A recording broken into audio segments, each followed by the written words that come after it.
পিয়ারের দাবি তুলে একটি পক্ষ আবারও ফ্যাসিবাদ কায়েম করতে চায়। এই ষড়যন্ত্র বাংলাদেশের জনগণ কোনোভাবেই মেনে নেবে না। এছাড়া দেশে কোনো রকম অস্থিতিশীল পরিস্থিতি সৃষ্টি করলে তা শক্ত হাতে মোকাবেলা করা হবে। রাজধানীতে আলাদা অনুষ্ঠানে বিএনপি নেতারা এসব কথা বলেছেন। জাতীয় প্রেস ক্লাবের জহুর হোসেন চৌধুরী অডিটোরিয়ামে বাংলাদেশি জাতীয়তাবাদের তাত্ত্বিক বিশ্লেষণ, নাগরিক ও জাতীয়তাবাদের সংকট শীর্ষক বইয়ের উপর আলোচনা সভা।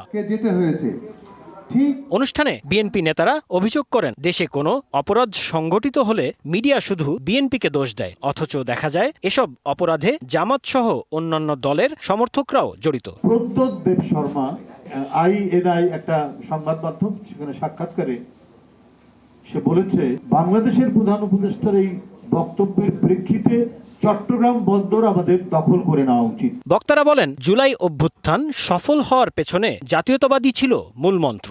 আপনার প্রিয় কাপড়ের যত্নে এলো এনজাইম সমৃদ্ধ Arik silver wash detergent powder, 500 গ্রাম মাত্র 70 টাকা। প্রিমার্ক। কেবল সংখ্যালঘিষ্ঠকেই দমন, পীড়ন, নিপীড়ন করা হয়নি, বরঞ্চ রাজনৈতিক ভিন্নমতকে চরম নির্যাতন, নিপীড়ন, হত্যা, এমনকি ধর্ষণ এবং গুমের মাধ্যমে নির্বাসনে দিয়ে একদলীয় স্বৈরশাসন কায়েম করা হয়েছিল এই বাংলাদেশ। একই স্থানে অপর এক আলোচনা সভায় দলটির নেতারা বলেন, পিয়ার নামের যে ধূম্রজাল সামনে আনা হচ্ছে তা মানুষ প্রত্যাখ্যান করবে। এসব পদ্ধতির কথা ভুলে গিয়ে আসুন না জনমত যাচাই করি, সেই জনমতের ভিত্তি করে পার্লামেন্ট নির্বাচনে সংখ্যাগরিষ্ঠতা যদি অর্জন করতে পারেন, আমরা জিন্দাবাদ দেব। প্রশাসনের বিভিন্ন জায়গায় এখনো আওয়ামী ফ্যাসিবাদীদের শপথে বহাল রেখে সুষ্ঠু নির্বাচন নিয়ে সংখ্যা প্রকাশ করেন অন্যান্য নেতারা। যাদের নাম উল্লেখ জাকারিয়া খান, ডিবিসি নিউজ, ঢাকা।